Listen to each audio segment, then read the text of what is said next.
नमस्कार. आजच्या BMMच्या मेडिटेशन आणि सेल्फ केअर ग्रुपमध्ये सगळ्यांचं खूप खूप स्वागत.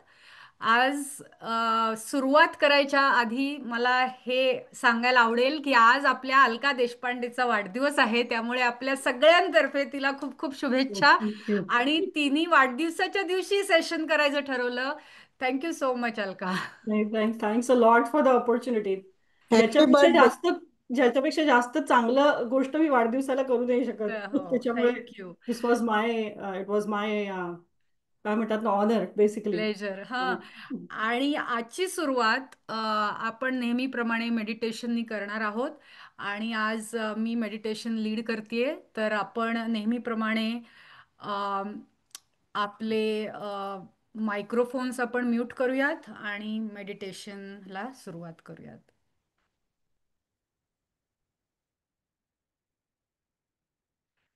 तुम्ही जिथे बसला आहात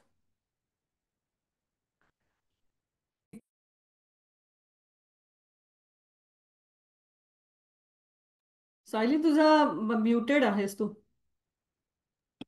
सॉरी, मी मराठीत सांगायचा प्रयत्न करणार आहे. अ, मला वाटतं ते जास्त अप्रोप्रिएट राहील. तर ऐकू येतंय ना आता? हो, येस. हा.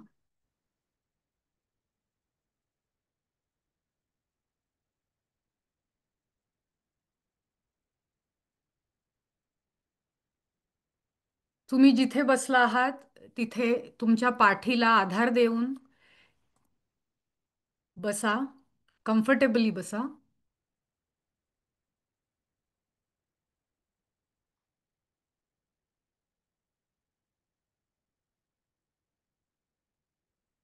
हळुवारपणे तुमचे डोळे बंद होऊ द्यात.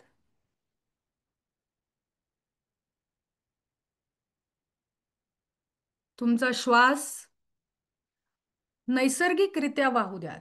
त्यात काहीही बदल करण्याची गरज नाही. फक्त ह्या क्षणावर, आत्ताच्या क्षणावर आपल्याला लक्ष केंद्रित करायचं आहे.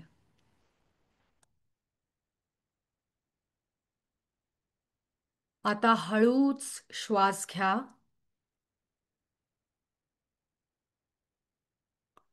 आणि हळूहळू श्वास सोडा.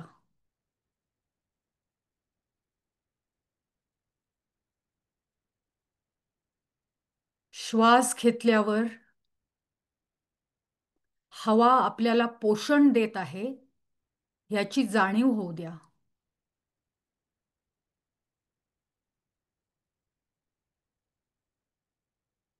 श्वास सोडताना कोणताही ताण, आपण वाहून घेतलेला कोणताही भार असेल तर तो हळुवारपणे सोडून द्या.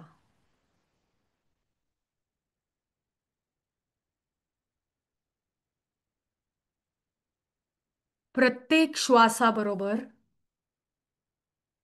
स्वतःवर लक्ष केंद्रित करायचंय.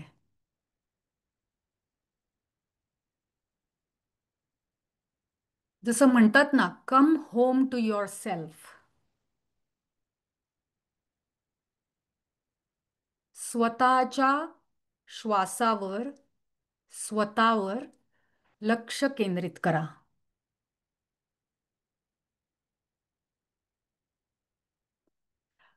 आता आपल्याला एखाद्या फुलाची प्रतिमा मनात आणायची आहे. असं फूल जे तुमच्या लहानपणीच्या आठवणींशी निगडित आहे, जे तुमच्या मातीशी तुम्हाला नेतं, मुळांची आठवण करून देणारं फूल.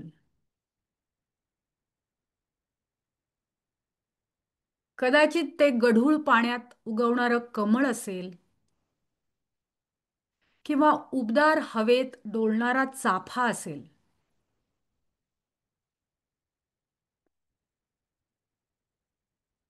तुमच्या बालपणीच्या घरातल्या अंगणातलं जाई, जुई, सायली किंवा मोगऱ्याच्या फुलाची कळी असेल, किंवा तुमच्या आईच्या पूजेतलं झेंडूचं फूल असेल.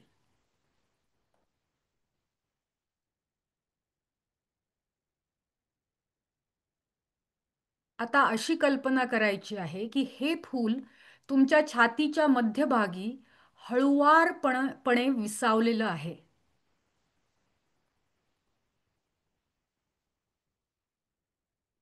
त्याच्या पाकळ्या अजूनही बंद आहेत.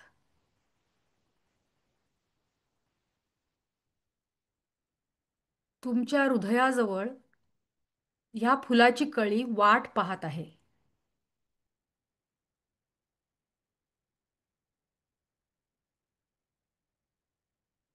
हे फूल तुम्ही आहात. प्रत्येक श्वासाबरोबर कल्पना करा की फूल उघडायला सुरुवात होत आहे. प्रत्येक श्वास त्याला ऊब देत आहे. प्रत्येक श्वास त्याला फुलण्याची परवानगी देत आहे.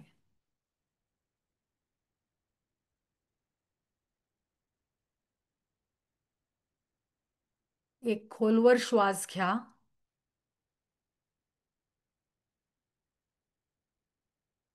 फुलाची एक पाकळी मऊ होते आणि बाहेर पसरते.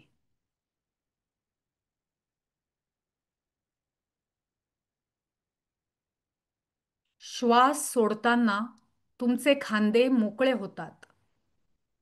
तुमचा जबडा शिथिल होतो.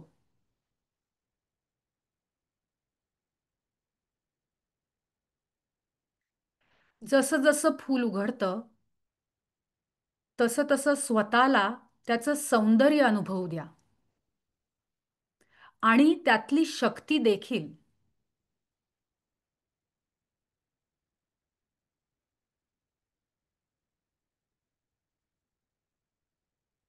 या फुलानं वादळं पाहिली आहेत आणि तरीही ते दिव्यत्वाकडे धाव घेत आहे, अगदी तुमच्यासारखं.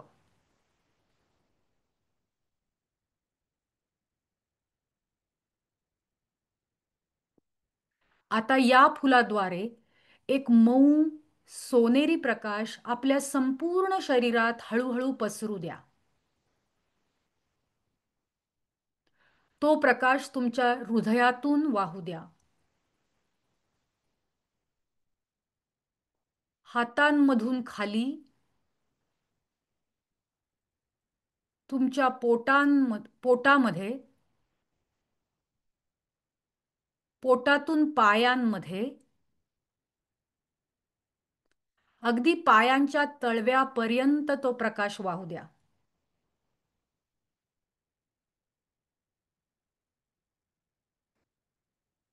या प्रकाशाला तुमच्या अंतर्मनाची शांत शक्ती घेऊन वाहू द्यात.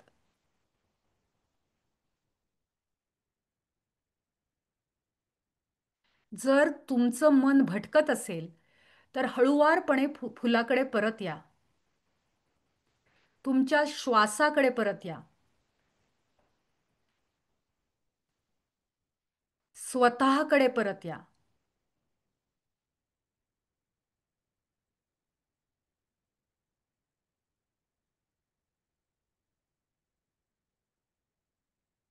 तुम्ही एकटे नाही आहात. आपण कुणीच एकटे नाही आहोत. We are all together.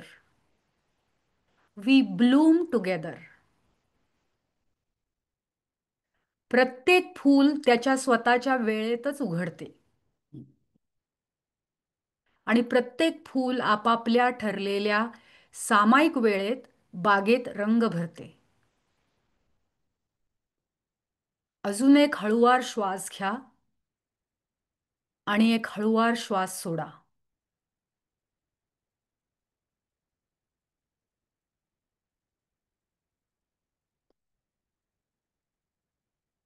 आता तुम्ही हळूहळू तुमची बोटं आणि पाय हलवायला सुरू करा.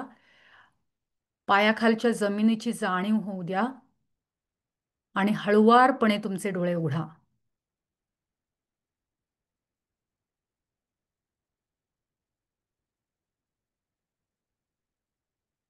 तुमच्या उर्वरित दिवसात ही कोमलता, ही ताकद तुम्ही घेऊन जाऊन ही तुम्ही घेऊन जाऊ जावा सॉरी, तुम्ही घेऊन जा हीच सदिच्छा व्यक्त करते आणि आजचे ध्यान थांबवते. धन्यवाद. Thank you so much Sayali. Thanks a lot. This was needed probably.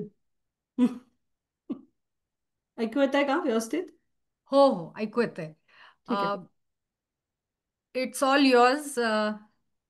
Alka, let's start. Yeah sure. One second.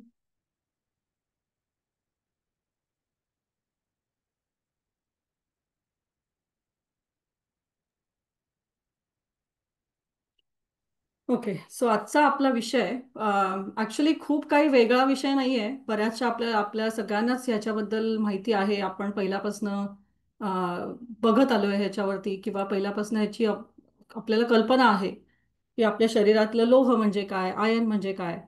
परंतु त्याच्या बाबतीमध्ये काही मिसकन्सेप्शन्स आहेत म्हणा, किंवा काही गोष्टी आपल्याला खूप डिटेलमध्ये माहिती नसतात, किंवा न्यूट्रिशनच्या बाबतीमध्ये काही नवीन नवीन काही संशोधन झालेलं असतं. तर त्या बाबतीमध्ये आज मी ते थोडंसं सांगण्याचा प्रयत्न करणार आहे. आणि आपल्या या प्लॅटफॉर्मवरती खूप चांगले दिग्गज ऑलरेडी आहेत, ज्यांना हे या बाबतीमध्ये खूप चांगली माहिती आहे. तर माझ्याकडनं मी प्रयत्न करणार आहे पूर्ण द्यायचा. त्यातून काही चूकभूल झाली तर प्लीज मला माफ करा, आणि तुमचे इनपुट्स देखील त्या याच्यामध्ये द्या. सो माझ्याबद्दल ज्या लोकांना माहिती नाही आहे त्यांच्यासाठी एक क्विक रिकॅप की माझं profession, by profession I am a registered clinical herbalist, board certified in holistic nutrition. आणि at the same time I come from the pharmacy compounding and formulation background. त्याच्यामध्ये पण माझं काम चालू असतं, किंवा रादर काम चालू आहे. माझी स्वतःची इंडिपेंडंट प्रॅक्टिस व्हर्जिनियामध्ये माय डॉक्टर्स फार्मसी इकडे आमच्या जुनो वेलनेस या वेलनेस सेंटरमध्ये आहे. सो आत्ताचं हे जे प्रेझेंटेशन आहे, आम्ही दरवेळेला नेहमी सांगतो कुठल्याही प्रेझेंटेशनमध्ये, BMMच्या किंवा कुठल्याही जनरल प्रेझेंटेशनमध्ये देखील, की कुठल्याही प्रेझेंटेशनचा वापर हा शक्यतो एज्युकेशनल कारणासाठी करा. कुठलेही चेंजेस करण्याच्या आधी, स्पेशली तुमच्या डाएटमध्ये, न्यूट्रिशनमध्ये, किंवा काही सप्लिमेंटल चेंजेस करायचे असतील, तर तुमच्या प्रोफेशनल्सचा ॲडवाईस, म्हणजे ज्याच्या खाली तुम्ही ट्रीटमेंट घेत आहात कुठल्या कारणासाठी म्हणा, किंवा तुमचे काही हेल्थकेअर प्रोव्हायडर्स असतील, स्पेशली प्रायमरी केअर डॉक्टर्स असतात, त्यांच्याशी बोलल्याशिवाय कुठलेही चेंजेस करणं योग्य नाही. किंवा काही करणार असाल तर ते त्यांच्या डोळ्याखालनं जाऊ देत. तर आपल्याला सगळ्यांनाच माहिती आहे की आपण जे एखादं न्यूट्रिशनची सुरुवात करतो, किंवा एखादं चांगल्या गोष्टी आपल्या शरीरामध्ये आपण घेतो, तर त्यावेळेला शरीराला, आता तर आपल्या इथे जवळ येणारा पहिला सण म्हणजे गणपती. त्या गणपतीमध्ये आपण सगळ्यात आवडता पदार्थ जो बनवतो, जो बाप्पाचा पण आवडता पदार्थ, तो म्हणजे मोदक. आता आपल्या बॉडीला किंवा आपल्या शरीराला हे नाही कळत आहे की मी जो खाल्लेला मोदक आहे, तो मोदक आतमध्ये, म्हणजे your body is not filling the modak. ही जी चव आहे ही आपल्या जिभेची आहे. जीभ आपल्याला त्याचा एक अनुभव देतोय की मी मोदक खाल्लाय. पण आपल्या शरीराला कळणारे हे पाचच ॲस्पेक्ट्स असतात, ज्याला आपण मायक्रो आणि मॅक्रो न्यूट्रिएंट्स असं म्हणतो. ज्याच्यामध्ये कार्बोहायड्रेट्स म्हणजे कार्बोदक, प्रोटीन्स किंवा अमिनो ॲसिड्स ज्याला आपण प्रथिनं म्हणतो, फॅट्स म्हणजे आपली मेद, व्हायटमिन्स म्हणजे आपल्याला लागणारी आवश्यक ती जीवनसत्व, आणि मिनरल्स म्हणजे खजिनं.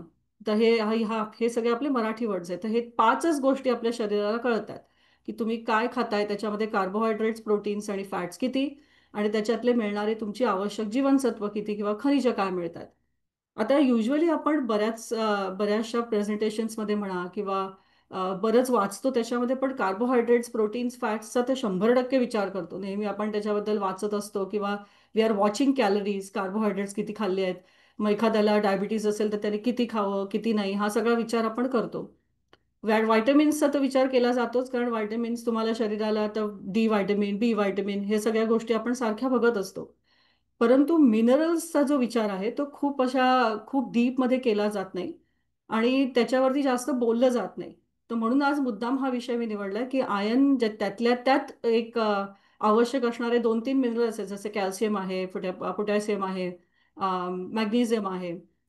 तर आयन ही दुसऱ्या कॅटेगरीतलं मिनरल आहे, ज्याच्याबद्दल जे जनरल मिनरल्सबद्दल न बोलणं जातं, म्हणजे कमी बोललं जातं रादर. म्हणून ह्याच्यावरती आपण थोडासा एम्फोसिस आज जास्त करणार आहोत.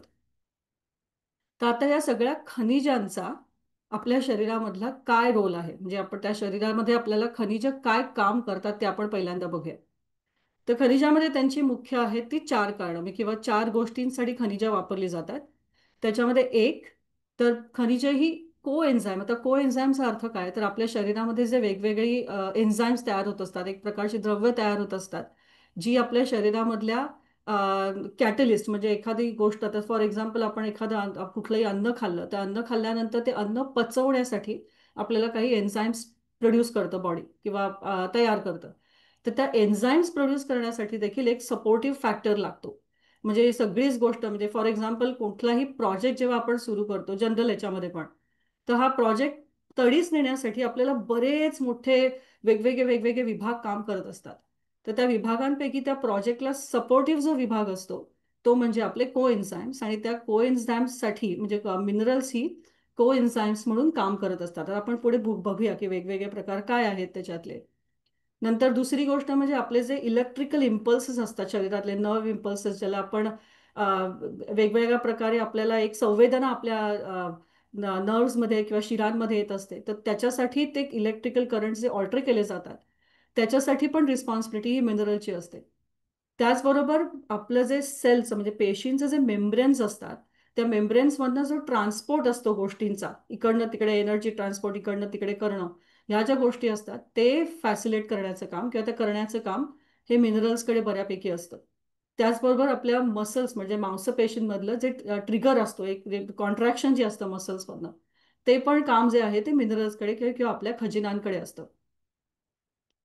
नंतर मिनरल्स त्याचबरोबरीने आपले जे आपल्या ह्याच्यातले जे बाइंडिंग मॉलिक्युल्स असतात, म्हणजे याचा अर्थ कुठलाही शरीरातलं एखादा आपण केमिकल स्ट्रक्चर घेतलं तर त्या केमिकल स्ट्रक्चरमधला एक पर्टिक्युलर त्याचा एक जो सांगाडा असतो, तो सांगाडा बांधण्यासाठीचं जे काम असतं, तर ह्याच्यामध्ये तुम्हाला मध्ये मध्ये त्या दांड्या दिसत आहेत, तर तो पूर्ण जो सांगाडा बांधण्याचं काम जे असतं त्या कंपाऊंड्स मधलं म्हणजे इंटिग्रल जो पार्ट असतो त्याच्यातला, आणि स्पेशली आपली संप्रेरक म्हणजे जी हॉर्मोन्स असतात, त्या हॉर्मोन्ससाठीचं फंक्शनिंगसाठी पण लागणारी जी कंपाऊंड्स असतात ती बिल्ड करण्यामागे मिनरल्सचा खूप मोठा भाग असतो. त्याच्यामुळे जेव्हा आपण एखाद्या हॉर्मोन इम्बॅलन्सेसचा विचार करतो त्यावेळेला minerals plays a very important role, की तुमच्या मिनरल्सचं त्याच्यामध्ये किती मोठा भाग आहे. म्हणजे अगदीच साधं एक्झाम्पल द्यायचं तर जेव्हा थायरॉइडचा प्रश्न येतो किंवा थायरॉइडवरती एखाद्या फंक्शनल न्यूट्रिशनमध्ये थायरॉइडवरती काम केलं जातं, स्पेशली हायपोथायरॉइडिझमवरती, म्हणजे थायरॉइडचं सिक्रेशन कमी असेल तर त्यावेळेला जो सगळ्यात मोठा भाग येतो मिनरलचा तो म्हणजे सेलेनियम. तो त्याची जर का तो एक प्रकारचा अँटीऑक्सिडंट पण आहे, तर अशा प्रकारे हॉर्मोन्सचा विचार करताना देखील काही मिनरल्सचा खूप प्रामुख्याने विचार केला जातो. हार्ट फंक्शनसाठी म्हणा किंवा किडनी फंक्शनसाठी असे बरेचसे मिनरल्स त्याच्यामध्ये काम करतात. मिनरल्सचा अजून सगळ्यात मोठा भाग जो आपण म्हणू की तो म्हणजे ज्याला बॅकस्टेज हिरोज म्हणू शकतो आपण, की आपल्या शरीरामधलं जे खाणं बिणं सगळं व्यवस्थित आपण खातो, आपल्या शरीरामधली पचन संस्था ते जे आवश्यक गोष्टी असतात ते शरीराला पुरवते, आणि त्यानंतर ज्या नको असलेल्या गोष्टी आहेत त्या त्या शरीरामधनं बाहेर टाकायच्या आहेत. आता त्या बाहेर टाकण्यामध्ये बऱ्याचसे फॅक्टर्स रिस्पॉन्सिबल असतात. त्याच्यामध्ये पाण्याचं प्रमाण जे असतं आतमध्ये आपली आपली जी विष्ठा असते किंवा आपले जे वेस्ट प्रोडक्ट्स असतं ते सॉफ्ट करण्यासाठी किंवा अशा प्रकारचं कॉम्बिनेशन बनवण्यासाठी किंवा त्याचं स्ट्रक्चर अशा प्रकारे बनवायचं की ते योग्य रीतीने आपल्या शरीराच्या बाहेर पडेल, सुलभ रीतीने बाहेर पडेल, ज्याच्यामध्ये त्रासदायक गोष्टी म्हणजे कॉन्स्टिपेशन सारखी गोष्ट होऊ नये किंवा ज्याला खूप त्रास होऊ नये बाहेर पडताना, तर त्याच्यासाठी योग्य प्रमाणामध्ये आपल्या वेस्ट प्रॉडक्टमध्ये किंवा आपल्या स्टूलमध्ये पाण्याचं प्रमाण असतं, आणि ते पाण्याचं प्रमाण मॅनेज करण्यासाठीचं जे काम असतं ते देखील आपल्या मिनरल्सचं असतं. एक्झाम्पल द्यायचं झालं तर जेव्हा जेव्हा तुम्ही तुमच्या कोलोनॉस्कोपीला जात असतात, तर आपल्यापैकी बरीचशी लोक ही 50च्या वरती आहेत, तर त्याच्यानंतर कोलोनॉस्कोपी सांगितली जाते. तर कोलोनॉस्कोपीसाठी जाण्याच्या आधी तुम्हाला एक मॅग्नेशियम ऑक्साईडचं लिक्विड दिलं जातं आदल्या रात्री. तर हे मॅग्नेशियमचं काय, तर magnesium is nothing but a type of mineral, it's a type of mineral. त्याच्यामुळे हे मिनरल्स तुम्हाला कोटा साफ करण्यासाठी किंवा योग्य पद्धतीने तुमचं आपल्या शौचाला सुलभता देण्यासाठी त्याचा वापर केला जातो. त्याचबरोबर आपली डिफेन्स सिस्टम म्हणजे ज्या वेळेला आपली रोगप्रतिकारक शक्ती वाढवण्यासाठीचा भाग येतो, म्हणजे कोविडचा काळ असो, एखादा साधा सर्दी खोकला जरी आपल्याला झाला तरी आपल्या शरीरामध्ये बऱ्यापैकी म्युकस तयार होतो. म्युकस ही आपली डिफेन्सिव्ह सिस्टम असते. तो म्युकस तयार करण्यामागे देखील किंवा ती रोगप्रतिकारक शक्ती तयार करण्यामागे देखील मिनरल्सचा खूप मोठा म्हणजे खनिजांचा खूप मोठा भाग असतो. आता मिनरल्स किंवा हे खनिज दोन भागांमध्ये मुख्यतः विभागली गेली आहेत. तर त्याच्यामध्ये दोन मुख्य भाग कुठले, तर एक मेजर मिनरल्स आणि एक minor minerals. So major minerals म्हणजे काय, तर आपल्या शरीराला जेव्हा 100 मिलीग्रॅमपेक्षा जास्त मिनरल लागतं, एक पर्टिक्युलर मिनरल जेव्हा 100 मिलीग्रॅमपेक्षा ते जास्त लागतं, त्याला म्हणायचं मेजर मिनरल.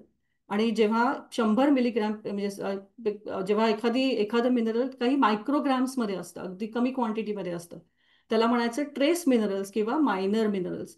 आता तुम्हाला आठवत असेल तर तुम्ही ट्रेस मिनरलचं सप्लिमेंट असं एक नाव ऐकलं असेल. तर ही ट्रेस मिनरल्स म्हणजे काय, त्याची छोट्या प्रमाणामध्ये कमी प्रमाणामध्ये आपल्या बॉडीला लागतात, त्याला म्हणायचं ट्रेस मिनरल्स. अगदी मायक्रोग्राम्समध्ये ती लागतात. पण ज्याला आपण म्हणतो ना की मूर्ती छोटी पण कीर्ती महान, तशा प्रकारचा हा भाग आहे की ते they need it in a very very small quantity. मायक्रोग्राम्समध्ये ते असतात, पण त्यांचा भाग मात्र किंवा त्यांचा कार्यभाग खूप मोठा असतो. त्याच्यापैकी मेजर मिनरल्समध्ये कॅल्शियम येतं, फॉस्फरस येतं, मॅग्नेशियम येतं, पोटॅशियम येतं, सोडियम येतं, क्लोराईड येतं. हे सगळं आपण आपल्या ब्लड टेस्टमध्ये पण पाहिलेलं असेल. हे सगळं ब्लड टेस्टमध्ये चेक केलं जातं. मायनर मिनरल्समध्ये बरेचसे मिनरल्स का म्हणजे त्याच्यामध्ये डिवायडेड आहेत. त्याच्यापैकी 18 मिनरल्सचा जास्त अभ्यास केला गेलाय. त्याच्यापेक्षा जास्त मिनरल्स आहेतच, पण 18 मिनरल्सची जास्त बायो ऍक्टिव्ह असतात. त्याच्यामध्ये आर्सेनिक आहे, बोरॉन, क्रोमियम. क्रोमियम तर खूप मोठा भाग त्याचा पार्ट असतो जेव्हा शुगर मॅनेजमेंटचा विचार केला जातो. कोबाल्ट आहे, कॉपर आहे, आयोडीन आहे, आयर्न आहे. आयोडीनचा पण मोठा भाग असतो जेव्हा आपण थायरॉइडचा विचार करतो.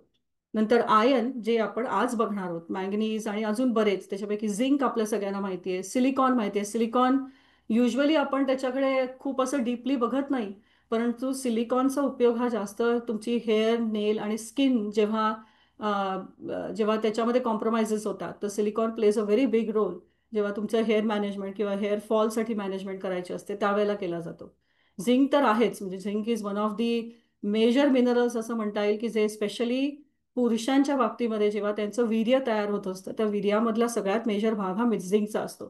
तसे बऱ्याचशा गोष्टी आहेत ज्या या मायक्रो मिनरल्समुळे आवश्यक असतात किंवा त्याचा त्याचा एक पर्टिक्युलर रोल असतो आपल्या शरीरात.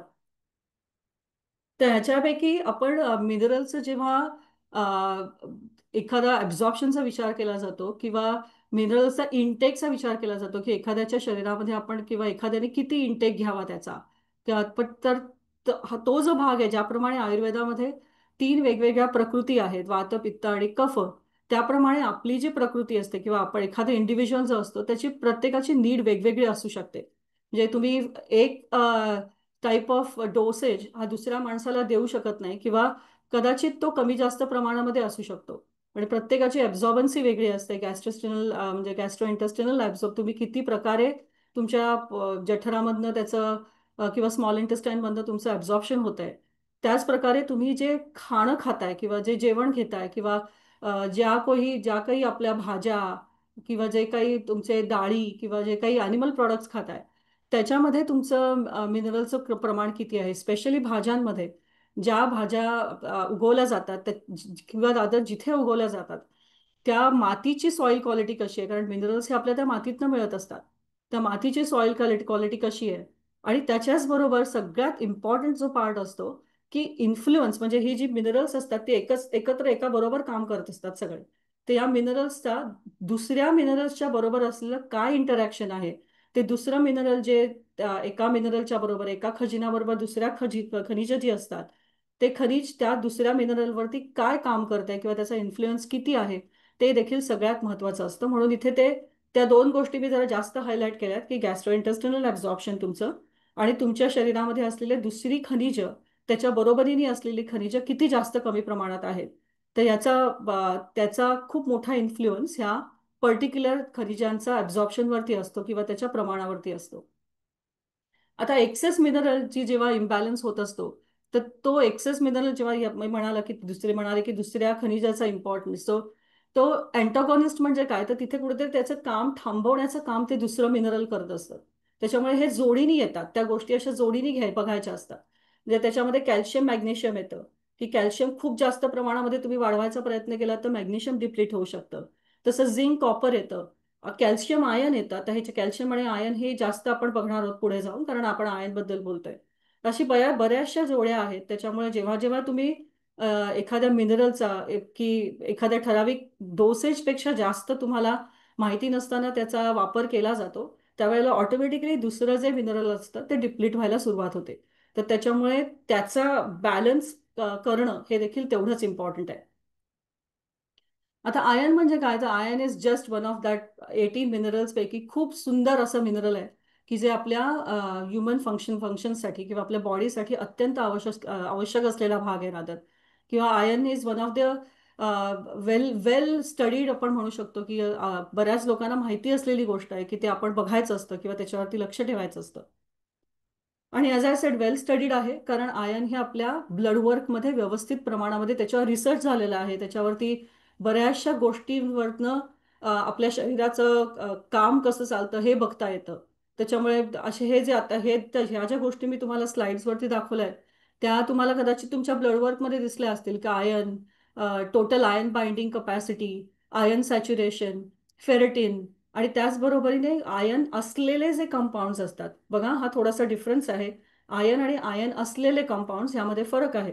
सो आयन कंपाऊंड्समध्ये हिमोग्लोबिन येतं, हिमॅटोक्रिट येतं, ह्याच्याबद्दल आपण बोलणार आहोत, या दोन्ही गोष्टींबद्दल बोलणार आहोत की हे वेगवेगळे प्रकार काय, आणि आयन म्हटलं की सगळंच येतं का, तर असं नाहीये.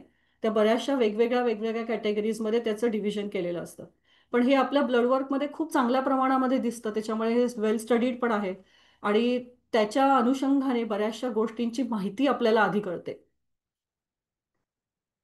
आता ॲव्हरेज आपण जर का प्रमाण बघायला गेलं की पुरुषांमध्ये किती आणि बायकांमध्ये किती, तर ॲव्हरेज प्रमाण हे एका ॲडल्ट मॅनमध्ये साधारण पूर्ण शरीरामध्ये साधारणतः 3.8 ग्रॅम्स ऑफ बॉडी आयन हे पुरुषांमध्ये असतं. आणि बायकांमध्ये साधारण ॲव्हरेज, आणि again I am saying average, it's 2.3 grams of body ion. तर हे अशा प्रकारे म्हणजे पुरुषांमधलं आयनचं प्रमाण हे थोडंसं बायकांपेक्षा जास्त प्रमाणामध्ये असतं ॲडल्ट ॲडल्ट मॅनमध्ये युजली. आता स्टोरेज आणि सर्क्युलेशनचा आपण विचार समजा करायचं ठरवलं की हे आयन आता आपण खाल्लं बिल्लं सगळं मान्य आहे की हे आपल्याला, आणि त्याचं आता आपण फूड रिसोर्सेस वगैरे सगळं बघणार आहोत की हे येतं कुठनं, याचा फूड रिसोर्स काय वगैरे वगैरे. सो आता ह्या आयनचं पहिल्यांदा स्टोरेज कसं होतं आणि याचं सर्क्युलेशन कसं केलं जातं. तर आपल्या बॉडीमधलं, आपल्या बॉडीचं समजा आयनचं आपण डिव्हिजन केलं तर 2/3 आणि 1/3 असं डिव्हिजन करायचं आहे. त्याच्यापैकी 2/3 आयन किंवा 2/3 हे ज्याला आपण लोह म्हणतो शरीरातलं, ते लोह हे फंक्शनल फॉर्ममध्ये असतं. तर फंक्शनल फॉर्ममध्ये म्हणजे काय, तर ह्याचा उपयोग जास्तीत जास्त शरीरामध्ये सतत फिरत असतो किंवा सतत त्याचा उपयोग होत असतो, फंक्शनिंग चालू असतं. तर त्याच्यामधला सगळ्यात महत्त्वाचा भाग म्हणजे हिमोग्लोबिन जे आपल्या रक्तामध्ये, आणि त्याचबरोबर मायोग्लोबिन हे आपल्या मांसपेशींमध्ये असतं म्हणजे मसल्समध्ये असतं. हे दोन महत्त्वाचे भाग आहेत. हिमोग्लोबिन जे आपल्या रक्तात आणि मायोग्लोबिन हे आपल्या मसल्समध्ये किंवा मांसपेशींमध्ये. आणि त्याबरोबरीनेच जे 1/3 अमाऊंट जे तयार होत असतं किंवा झालेलं असतं त्याचं पुढे स्टोरेज केलं जातं. ते स्टोरेज कशात होतं तर आपल्या बोन मॅरोमध्ये होतं आणि आपल्या लिव्हरमध्ये होतं. या दोन कॅटेगरीजमध्ये मेनली त्याचं बोन मॅरोजमध्ये आणि लिव्हरमध्ये त्याचं साठवा किंवा साठवणूक केली जाते पुढच्या काही गोष्टींसाठी म्हणा किंवा काही अदर फंक्शनिंगसाठी. आता हे जे आयन आहे ना ह्याचा मेंटेनन्स म्हणजे it seems to be like a very high maintenance category, ज्याला म्हणतो ना राणीसारखं येणारं आयन आहे हे. तर का, तर आयन हे कधी एकटं नसतं, त्याला पूर्ण असा लवाजमा घेऊन चालायची सवय असते. कारण अत्यंत स्फोटक असणारं हे मिनरल आहे. ते जरा देखील ऑक्सिजनच्या संपर्कामध्ये आलं की त्याचा स्फोट होणार, म्हणजे ज्याला म्हणतो ना आपण की एकदम दीर्घ किंवा काय म्हणतो आपण त्याला शीघ्रकोपी अशा प्रकारचा आयनचा एक कॅटेगरी म्हणून मानली जाते की त्याला बरोबर तुम्हाला सतत काहीतरी घेऊन फिरायची अगदी राजेशाही थाटामध्ये सवय असते. कारण ते स्फोटक असतं. इट्स लाईक काय म्हणतात हॉट हॉट बेब सारखा प्रकार आहे हा. आणि त्याच्या या पोटंट ऑक्सिडेशनच्या किंवा पोटंट ऑक्सिडंट ह्या कॅटेगरीमध्ये असल्यामुळे पटकन ऑक्सिजनशी संपर्कात आल्यानंतर तो त्याचा स्फोट होण्याचा किंवा स्फोट म्हणजे याचा अर्थ त्याचं ऑक्सिडेशन होण्याचं जे प्रमाण आहे ते इतकं हाय आहे की त्याचा आपल्या बॉडीशी त्याच्या आपल्या शरीराला राधक ते घातक असू शकतं. कारण ऑक्सिडेशन झाल्यानंतर जे तयार होतं ते आपल्या शरीरामध्ये जास्त काळापर्यंत साठणं किंवा फ्री रॅडिकल्स तो तयार होऊन त्याच्यानंतर त्याच्यात होणारे पुढचे जे डॅमेजेस असतात ते तुम्हाला आपल्या शरीराला झेपण्यासारखे नसतात. त्यामुळे ते सतत एक प्रकारचं शिल्ड प्रोटेक्ट करत ते आयन फिरत असतं. तर ह्याच्यामध्ये ते स्टोअर्ड प्रमाणात असू दे किंवा कुठलाही प्रोटेक्ट म्हणजे काय म्हणतात ट्रान्सपोर्टेड प्रमाणात असू दे ते सतत आपल्या बरोबरीने एक प्रोटीन घेऊन फिरत असतं. सतीन एक कुठल्या तरी प्रकारचे प्रोटीन्स त्याच्या बरोबर असतात आणि त्याचबरोबर त्यांच्या बाजूला लवाजमा असतो तो सगळ्या अँटीऑक्सिडंटचा. म्हणजे अगदी साधं तुम्ही उदाहरण द्यायचं झालं ना तर आपल्याकडे व्हायट्रॉन सी तुम्ही बघितलं असेल. व्हायट्रॉन सी हे खूप कॉमनली दिलं गेलेलं एक सप्लिमेंट आहे जे आपल्या डॉक्टर्सकडनं आपल्याला मिळतं. तर हे व्हायट्रॉन सी म्हणजे काय तर हे जे अँटीऑक्सिडंट आहे हे सी जे असतं व्हायटमिन सी जे असतं हे अँटीऑक्सिडंटचं काम करतं. या अँटीऑक्सिडंटचा उपयोग काय असतो ते ऑक्सिडेशन न होऊन देण्यासाठी ते फ्री रॅडिकलचं किलेशन करण्यासाठीचा जो भाग असतो हे अँटीऑक्सिडंट्स करत असतात. म्हणजे ऑक्सिडेशनला प्रिव्हेंट करण्यासाठी जे असतं ते अँटीऑक्सिडंट. आणि म्हणून आयनच्या बरोबरीने व्हायटमिन सी हे मेनी मेनी सप्लिमेंट्समध्ये किंवा खूप साऱ्या सप्लिमेंट्समध्ये ते तुम्हाला दिसतं वेगवेगळ्या प्रकारच्या रादर. तर आता हे झालं सगळं तो येतो कसं त्याचं दिमागदार कसं त्याची त्याची एक एंट्री असते आपल्या शरीरामध्ये. आता ही एंट्री झाल्यानंतर त्याचं ॲब्झॉर्प्शन होतं कुठे तर हे ॲब्झॉर्प्शन आपलं प्रायमरीली असतं आपल्या म्हणजे जठर जेव्हा संपतं त्या जठरामधनं पुढे गेल्यानंतर जेव्हा आपलं छोटं आतडं सुरू होतं. आता तुम्हाला इथे स्लाइडमध्ये दिसत असेल की लेफ्ट साईडला हे जे डिओडनम त्याला म्हणतात म्हणजे छोट्या आतड्याचा जो सुरुवातीचा भाग असतो त्या सुरुवातीच्या भागामध्ये आयनचं ट्रान्सपोर्ट किंवा ॲब्झॉर्प्शन केलं जातं. आणि after transportation it goes in to the bloodstream म्हणजे नंतर मग ते रक्तामध्ये पुरवलं जातं. आणि हे जे हा जो ट्रान्सपोर्ट किंवा ह्याला जे नेण्याचं जे काम असतं ते नेण्याचं काम किंवा त्याच्या त्याच्या म्हणजे त्याला एका बाजूने किंवा ॲब्झॉर्प्शनसाठी लागणारं जे प्रोटीन असतं त्याला म्हणायचं ट्रान्सफरिन. जे हे जे स्टोरेज प्रोटीन असतं म्हणून मी तुम्हाला म्हटलं ना की एका आयन हे कधी एकटं नसतं. त्याच्याबरोबरीने प्रोटीनचा आणि अँटीऑक्सिडंटचा लवाजमा असतो. तर हे ट्रान्सफरिन जे तुमच्या ब्लडवर्कमध्ये बऱ्याच वेळा तुम्ही बघितलं पण असेल. तर हे जे ट्रान्सफरिन आहे ते एक प्रकारचं स्टोरेज प्रोटीन आहे जे त्याच्या बरोबरीने सारखं फिरत असतं. आणि हे मुख्यतः हे ट्रान्सफरिन त्या त्या आयनला किंवा त्या लोहाला वेगवेगळ्या वेगवेगळ्या सेल्समध्ये पुरवणं सेल्समध्ये त्याला घेऊन जाणं आणि त्याचबरोबर बोन मॅरोमध्ये देखील घेऊन जाण्याचं काम जे असतं हे ट्रान्सफरिन करतो. त्याचप्रमाणे ॲब्झॉर्प्शन आयनचं इन्क्रीज किंवा डिक्रीज होणं हे आपल्या शरीराच्या आवश्यकतेवरती असतं. म्हणजे ह्याचं ॲब्झॉर्प्शन किती असायला पाहिजे किंवा किती नसायला हवं किंवा ॲब्झॉर्प्शन इन्क्रीज किंवा डिक्रीज होणं साठवलेलं हे सगळं आपल्या शरीराला आवश्यकता किती आहे त्याच्यावरती असतं. म्हणून तुमच्या ब्लडवर्क्समध्ये व्हेरियस डिफरंट टाईप्स ऑफ गोष्टी बघितल्या जातात आणि त्यानंतर ठरवलं जातं की तुम्हाला आयनचा डोस किती द्यायचा आहे साधारण. आता फेरिटिन ही खूप कॉमन ब्लड वर्क आहे किंवा खूप कॉमन ब्लड टेस्ट आहे जी आपल्याला आयनसाठी केली जाते. तर ह्याच्यामध्ये फेरिटिन म्हणजे काय बेसिकली तर आपल्या शरीरातलं जे एक्सेस आयन आहे कारण जे तयार होत असतं आयन तर ते वेस्ट प्रॉडक्ट युजली ते एक्सक्रीट केलं जात नाही. बऱ्याच वेळेला ते आपल्या शौचामधनं बाहेर टाकलं जात नाही. पण ते हे जे एक्सेस आयन जे असतं हे आपल्या फेरिटिन नावाच्या एका स्टोरेजमध्ये जसं आपले कॉस्को किंवा आपले मोठमोठे स्टोरेज कंपनीज असतात इकडे की ज्याच्यामध्ये एका मोठ्या प्रमाणामध्ये त्यांचं स्टोरेज केलं जातं. तर हे जे फेरिटिन किंवा एक्सेस आयन जे आहे ते फेरिटिन फॉर्ममध्ये आपल्या शरीरामध्ये स्टोअर केलं जातं रादर बिईंग गेटिंग एक्सक्रीटेड. आणि नंतर मग जेव्हा जेव्हा त्याची गरज असते त्यावेळेला ते फेरिटिनमधनं ते ते रिलीज करण्याचं काम फेरिटिनकडनं केलं जातं. सो फेरिटिन टेस्ट ही इम्पॉर्टंट असते हे बघण्यासाठी की तुमच्या शरीरातली स्टोरेज आयन स्टोरेजची कपॅसिटी कशी आहे. It basically indicates the uncommitted iron reserve in your bloodwork. त्याच्यामुळे ब्लडवर्कमध्ये ferritin is very important to know whether you have enough iron stored inside your body or in your body basically. आता या ion ॲब्झॉर्प्शनमध्ये जसं प्रत्येक माणसाला एक कुठल्या तरी माणसाबद्दल काय म्हणतो ना आपण एक असं एक काहीतरी असं एक निगेटिव्ह भावना असते म्हणा किंवा कोणाशी तरी आपलं एक तरी असा एक माणूस असतो की त्याच्याशी आपलं नाही वेवलेन जुळत बाबा. तर तसंच या आयनच्या ॲब्झॉर्प्शनमध्ये म्हणून मी त्याला म्हटलंय रोड ब्लॉक्स. या आयनच्या ॲब्झॉर्प्शनमध्ये काही रोड ब्लॉक्स आहेत. याला बरेचसे काही असे हर्डल्स असतात या ॲब्झॉर्प्शनमध्ये की ते ॲब्झॉर्प्शन सहजासहजी काही त्याला मिळत नाही.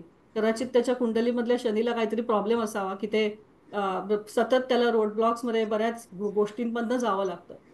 तर त्याच्यामध्ये पहिल्या सगळ्यात महत्वाची गोष्ट असते ती म्हणजे फायटिक ऍसिड. आता फायटिक ऍसिड येतं कुठनं एक प्रकारचं ऍसिड येते ऑफकोर्स. तर हे फायटिक ऍसिड येतं कुठनं तर बऱ्याचशा नट्समधनं आपण आपण ज्या ज्या वेगवेगळ्या प्रकारची नट्स खातो सीड्स म्हणजे सनफ्लॉवर सीड्स आहे पंपकिन सीड्स आहेत आणि again I am not saying की सगळ्यामध्ये असतात पण ती घालवण्यासाठीची किंवा त्याची तीव्रता कमी करण्याची देखील पद्धत आहे. होल ग्रेन्स असतात, लेग्युम्स असतात. तर आपल्या बघा पूर्वजांनी ही गोष्ट त्यांना आता हे तर अभ्यासक्रम खूप आत्ता झालेले आहेत, म्हणजे ह्या गोष्टी आत्ता आत्ता आपल्याला केमिस्ट्रीच्या थ्रू कळल्या गेल्या आहेत. परंतु आपल्याकडे खूप पहिल्यापासून म्हणजे पूर्वापार चालत आलेली गोष्ट जर का विचार केला, तर आता साधी जर का इडली डोसा आपल्याला बनवायचा असेल, तर इडली किंवा डोस्यासाठी आपण तांदूळ भिजत घालतो, तर डाळ भिजत घालतो. तर का तर डाळीमध्ये असलेलं एक्सेसिव्ह फायटिक ऍसिड जे असतं ते कमी होण्यासाठी म्हणून त्याला भिजवणं ही एक प्रक्रिया आहे, की भिजवण्यानंतर ते फायटिक ऍसिड योग्य प्रमाणामध्ये त्याचं कंपोजिशन बदलून त्याची तीव्रता कमी करण्याचं जे काम असतं ते भिजवल्यामुळे होतं.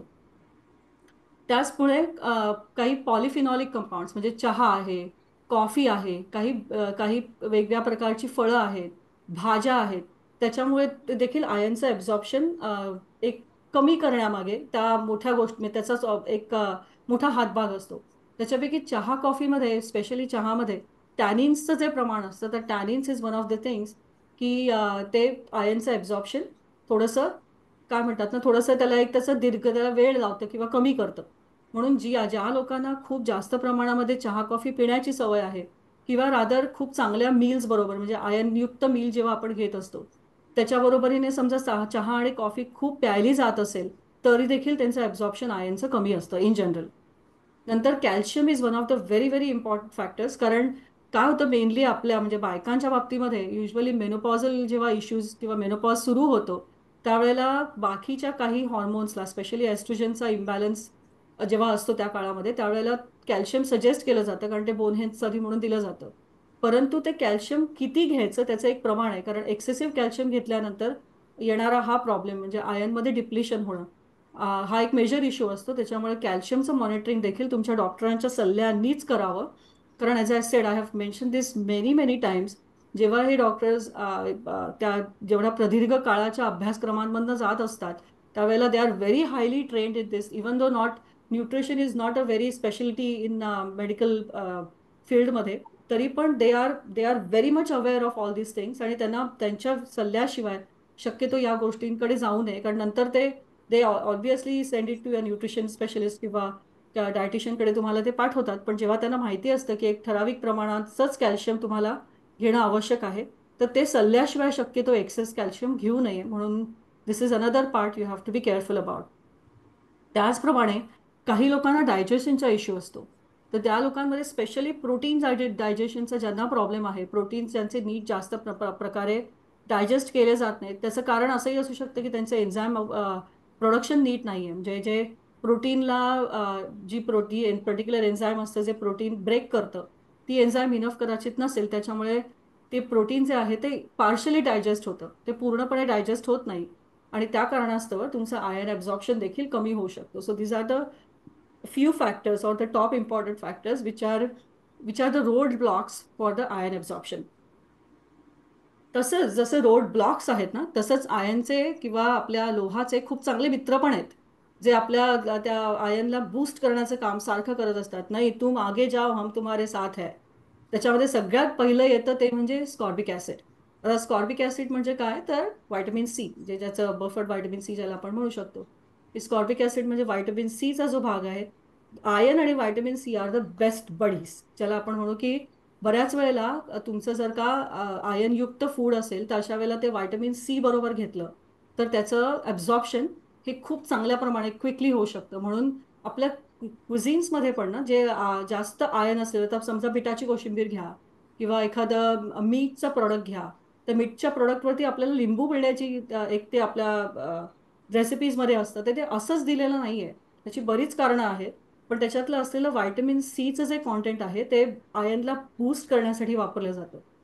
त्याचबरोबर सर्टन एल सिस्टी किंवा सिस्टीन नावाचं जे अमिनो ॲसिड आहे त्याचे ते बऱ्याचशा फिशमध्ये असतं काही कॅश्यूजमध्ये असतं हार्ड चीजेसमध्ये असतं एग्समध्ये असतं सोयाबीनमध्ये असतं हे आयन बूस्ट करण्यासाठी वापरलं जातं.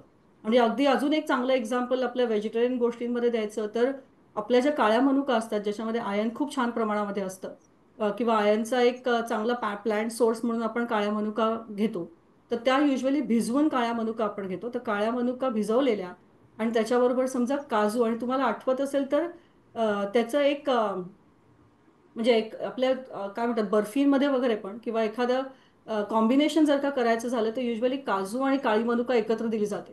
तर त्याचं कारणही तेच आहे की काळ्या मनुकांवरती थोड्याशा, इवन थोड्याशा प्रमाणामध्ये तुम्ही काही आंबटसर पदार्थ ज्याच्यात व्हायटमिन सी थोडं जास्त असलेला प्रकार, तो जर का काळ्या मनुकांवरती टाकला आणि त्याच्याबरोबर काजू घेतले तर ते अब्झॉर्प्शन आयनचं बूस्ट व्हायला मदत होते. आता हे झाले सगळं आयनबद्दल. आता या आयनच्या काही सुपर पॉवर्स आहेत, ज्याला आपण म्हणतो ना की आपल्या आयनचा काय आपल्या शरीराला उपयोग आहे, तो काय काय गोष्टी करू शकतो. म्हणजे एवढीशी ज्याचं म्हणतो एवढूसचं प्रमाण आयनचं, पण त्याला बऱ्याचशा गोष्टींची सुपर पॉवर दिली गेली आहे. तर त्याच्यामधल्या काय सुपर पॉवर्स आहेत आयनच्या? तर पहिल्यात महत्वाची ज्याला सगळ्यात इम्पॉर्टंट आणि जे अत्यंत आपल्या शरीराला उपयोगी असतं ते म्हणजे ऑक्सिजन ट्रान्सपोर्ट. त्याच्याशिवाय आपण आपलं काय म्हणतात आपलं बॉडी फंक्शनच नाही करू शकत. आणि जे ऑक्सिजनचं ट्रान्सफर आहे, जे ऑक्सिजन पुरवण्याचा जो भाग आहे, पुरवठा आहे, जो आपल्या लंग्समधनं म्हणजे आपल्या फुफ्फुसांपासून हे सगळ्या टिश्यूजमध्ये पुरवलं जातं. हे हे जे मुख्य काम आहे, ते मुख्य काम हे आपल्या ऑक्सिजनचं ट्रान्सफर हे आपण आपलं आयन करत असतं, किंवा त्याचा रोलच तो आहे की ते ऑक्सिजनचं ट्रान्सपोर्ट करण्याचं काम. आणि त्याच्यामध्ये 60% of body iron is in the red cells. म्हणजे आपल्या ज्या रक्तपेशी आहेत, त्या लाल रक्तपेशी आहेत, त्या लाल रक्तपेशींमध्ये 60% आयन असतं, जे हिमोग्लोबिन नावाच्या कॉम्पोजिशनमध्ये असतं. आता हिमोग्लोबिन, ग्लोबिन म्हणजे प्रोटीन. सो एका कुठल्या तरी प्रकारचं हिमग्लोबिन म्हणजे आयन असलेलं हिम त्याच्याबरोबरचं प्रोटीन. सो हे haemoglobin is iron containing protein, हे त्याच्यामध्ये असतं. So that is the main part of our red blood cells.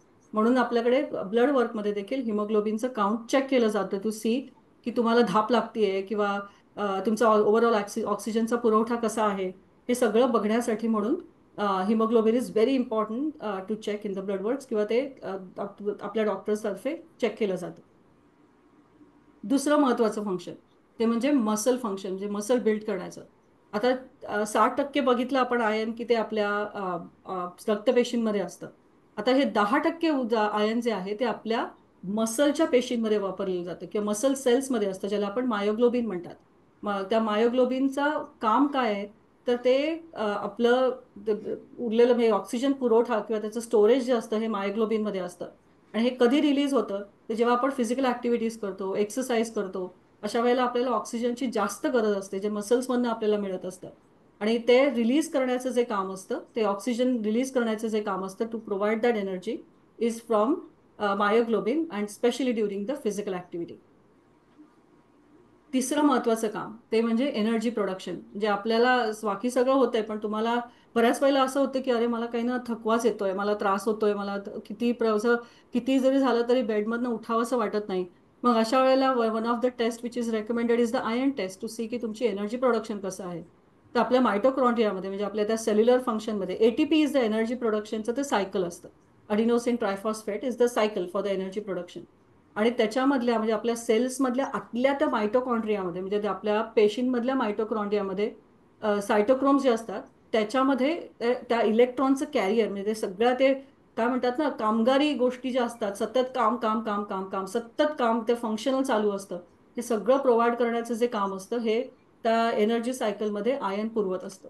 तर एनर्जी प्रोडक्शनमध्ये देखील महत्वाचा पार्ट हा आयनचा असतो. म्हणजे ऑक्सिजन, एनर्जी आणि मसल्समधनं मिळणारा त्या तुमच्या काम करण्याची म्हणजे सगळ्यात महत्वाचा पार्ट हा आपल्या आयनकडे असतो. सो आयन जरी कमी प्रमाणामध्ये शरीरामध्ये ऍब्झॉर्ब किंवा कमी प्रमाणामध्ये लागत असलं मायक्रोग्राम्समध्ये, तरी सगळ्यात मोठा भाग हा त्या खनिजांपैकी हा आयनचा असतो.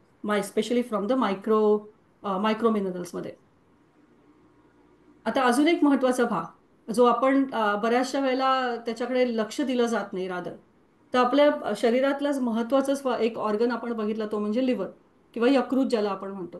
तर यकृताचं मेन काम काय असतं, तर हॉर्मोन प्रोडक्शन आहे, कोलेस्ट्रॉल प्रोडक्शन्समध्ये काम करतं ते. पण त्याचबरोबर सगळ्यात मोठं जे आपलं फिल्ट्रेशनचं जे काम असतं, जसं किडनीज फिल्ट्रेट करतात, त्याचबरोबर लिव्हर हे डिटॉक्सिफाय करत असतं. दिवसाचं सतत फंक्शनिंग त्या लिव्हरचं चाललेलं असतं, की आपल्या शरीरातलं नको असलेल्या गोष्टींचा वेस्ट प्रोडक्शनचं म्हणजे बाहेर टाकण्याचं जे काम असतं ते आपल्या यकृताचं किंवा लिव्हरचं असतं. आता हे लिव्हरचं काम जेव्हा चाललेलं असतं, तर ही पूर्ण लिव्हरची सिस्टीम तयार करण्यासाठी, ती जी वेस्ट प्रोडक्ट सिस्टीम तयार होत असते, त्या सिस्टीम तयार करण्यासाठी देखील महत्वाच्या एन्झाईम्स असतात आणि त्याच्यापैकी सायटोक्रोम P450 ही सगळ्यात महत्वाची एन्झाईम आहे जी लिव्हर डिटॉक्सिफिकेशन मध्ये काम करते. आणि त्याचबरोबरीने आयर्न कंटेनिंग एन्झाईम, सो ह्या सायटोक्रोम P450 साठी लागणारा जो को फॅक्टर आहे, म्हणजे ते त्या सिस्टीमचं काम करण्यासाठी जे मदतगार आहेत, जे मदत करणाऱ्या गोष्टी आहेत, त्याच्यामध्ये महत्वाचा फॅक्टर जो असतो, को फॅक्टर जो असतो, तो म्हणजे आयर्न. आयर्न तुमचं जर का डिप्लीट होत असेल किंवा आयर्नचं ॲब्झॉर्प्शन चांगलं नसेल किंवा योग्य पुरवठा तुमच्या शरीराला आयर्नचा नसेल, तर अशा वेळेला लिव्हर फंक्शनिंगमध्ये डिटॉक्सिफिकेशनमध्ये इश्यू येऊ शकतो. म्हणजे तुमची body is not detoxifying well and it's keeping the waste products longer in your system, ज्याचा पुढे जाऊन त्रास होतो. मग आयुर्वेदाच्या भाषेत सांगायचं गेलं तर आपलं आम प्रोडक्शन वाढतं, म्हणजे ज्याच्यामध्ये तुमच्या शरीरातले अननेसेसरी टॉक्सिन्स वाढायला सुरुवात होतात आणि मग ते तुमच्या जॉईंट्समध्ये गेले की त्याच्यात संधिवातासारखा प्रॉब्लेम सुरू होतो वगैरे वगैरे. सो अशा या कॉमन गोष्टी म्हणजे लिव्हरला आवश्यक असणारी एन्झाईम आहे आणि ती म्हणजे तो कोफॅक्टर जो आहे तो म्हणजे आयर्न. त्याचबरोबर आपल्या ज्या न्यूरोट्रान्समिटरचं प्रोडक्शन चाललेलं असतं ब्रेनमध्ये, कंटिन्युअस जे जे आपलं काय म्हणतो ना आपण, एकमेकांशी बोलण्याचं इथून ना तिथे, त्या त्या गोष्टींमध्ये देखील, त्या प्रोडक्शन्समध्ये देखील त्या it also helps in the production of those neurotransmitters. आणि तिसरा आणि महत्वाचा भाग म्हणजे थायरॉइड. थायरॉइड हॉर्मोन्ससाठी देखील आवश्यक असणारी गोष्ट म्हणजे त्याच्या प्रोडक्शन्समध्ये किंवा त्याच्या फंक्शनिंगमध्ये आवश्यक असणारी जी गोष्ट असते ती म्हणजे आयर्न. म्हणून बऱ्याच वेळेला थायरॉइडच्या टेस्टिंग बरोबरीने आयर्नचं टेस्ट केलं जातं टू सी की how your overall function is looking like. तसं होत नसेल किंवा तुम्हाला डाऊट असेल की बाबा मला थायरॉइडचा प्रॉब्लेम आहे का, मग हे this is another thing you can ask or check with your doctor or talk with your doctor to get it checked to see if your everything is working fine.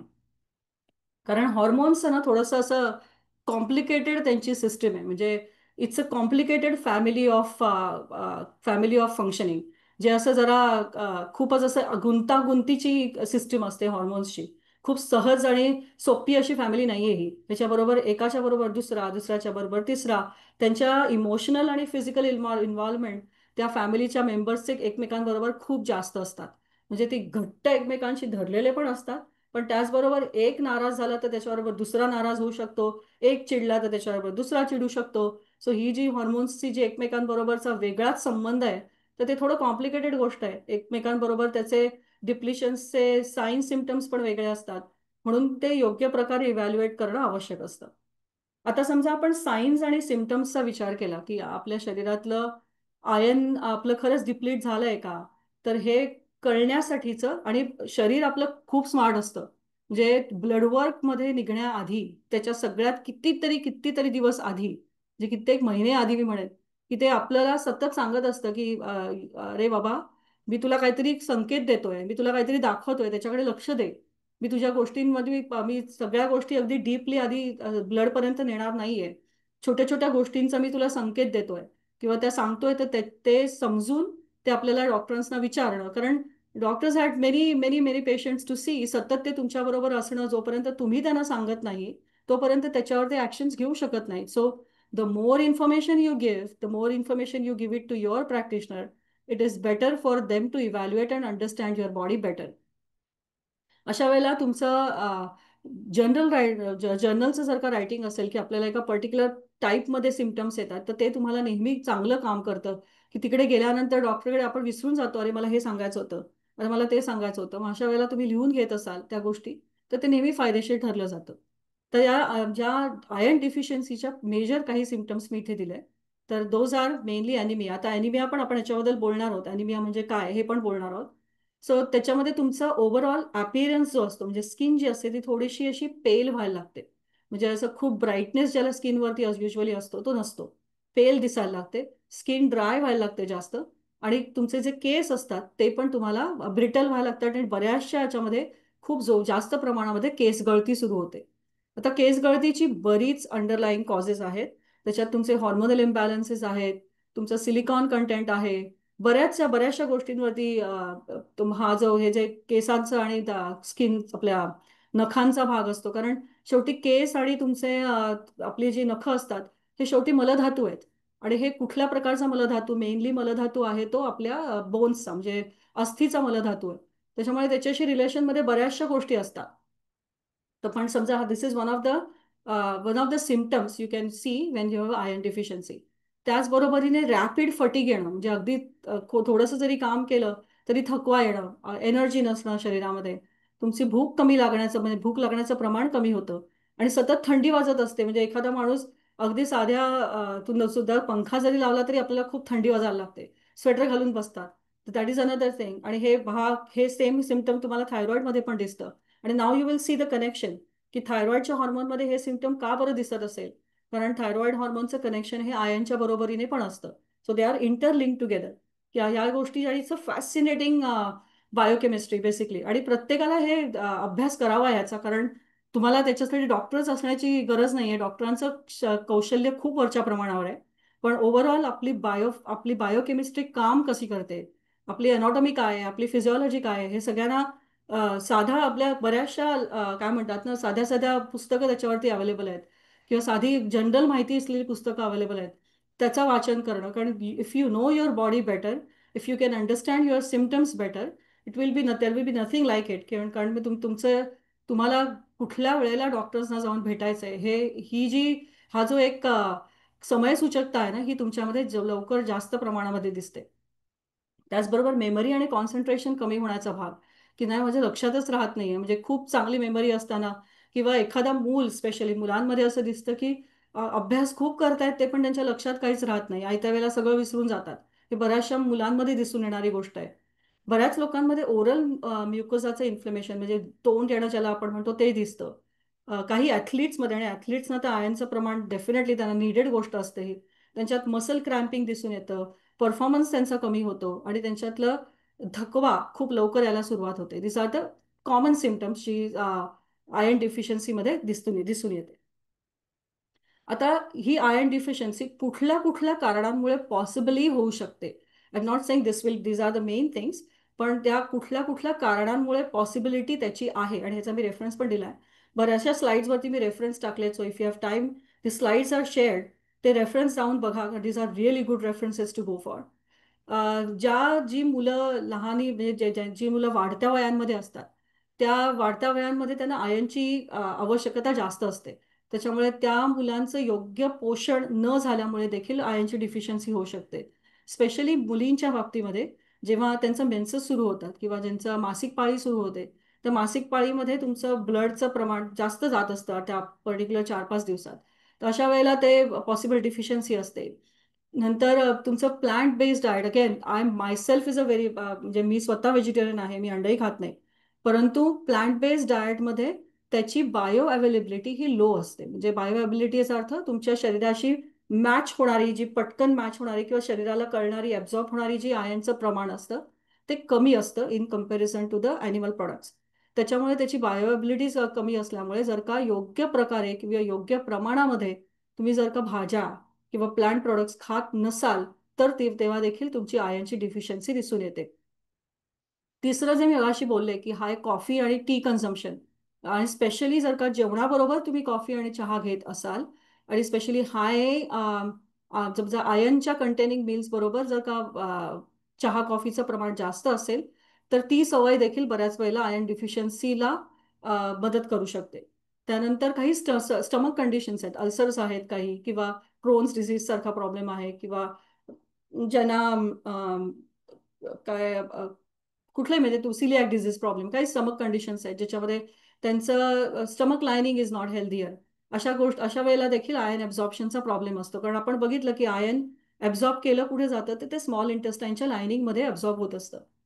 त्याचबरोबर chronic bleeding disorders असतात, त्याच्यामध्ये नेफ्रॉपॅथी म्हणजे किडनीचे डिसऑर्डर्समध्ये देखील हा problem commonly trace केला जातो किंवा बघितला जातो. म्हणून किडनीचा प्रॉब्लेम असलेले जे पेशंट्स असतात किंवा लोक जे असतात, त्यांच्या डॉक्टर्सना सतत त्यांचं आयर्न चेक करणं, किंवा त्यांच्या 3-4 महिन्याच्या ब्लडवर्क्समध्ये आयर्न हे युजली चेक केलं जातं. नंतर काही मेडिकेशन्स आहेत जी तुम्हाला इंटरनल ब्लिडिंगचा प्रॉब्लेम देऊ शकतात. त्याच्यामध्ये काही एनसेड्स म्हणजे non steroid anti inflammatory drugs आहेत.